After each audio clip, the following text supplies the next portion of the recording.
is on nonverbal communication from chapter 5. Basically, nonverbal communication is when what pairs with verbal communication and how it makes you feel. One thing for verbal communication that a lot of people might not think is verbal communication is something like the brands you wear. The brands that you wear as a person can actually define who you are. So if you wear things as like a business suit for a brand from H&M, it gives off a sense of nonverbal communication that if you're a businessman or just of a higher class, just as if you wear something made by Nike, it gives off the impression that you're very athletic or in that sense. Six key factors for nonverbal communication is that nonverbal communication is constant.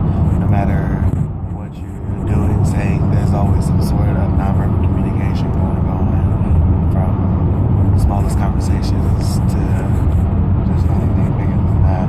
The context of your nonverbal communication is also a big key factor, because if your nonverbal communication needs to match the communication that you've already put out. So if you're interested in something, that your nonverbal communication needs to be forwarded towards it to say that you're interested in whatever it is.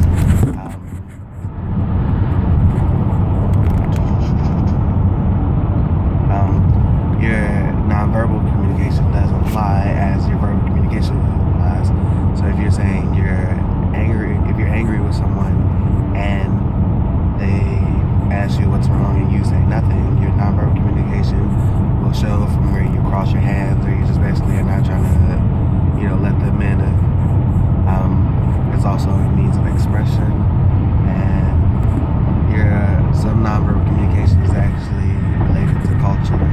Some things that you do here in the United States as nonverbal communication would be looked at differently, such as like a handshake.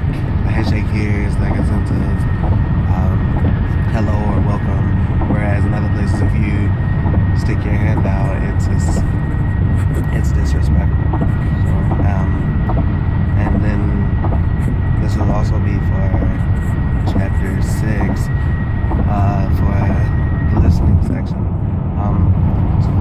Being an effective listener is a crucial skill that anybody who wants to be in the communication skills should have. It helps you to be an active responder, and just it helps you make better decisions along the line. For anybody who is a good listener, it tends to dial back on having miscommunications with other people, being that if you actually listen to what people say, then you'll actually have a better understanding of where they're coming from and what point they're trying to get across. I know in other cultures such as China, at a young age, they teach kids to listen and then respond, and it dials back on a lot of things.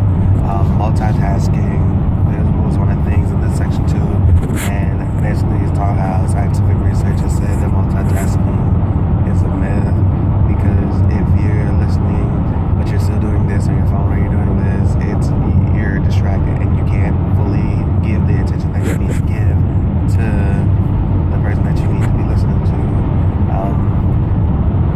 It also helps you to better evaluate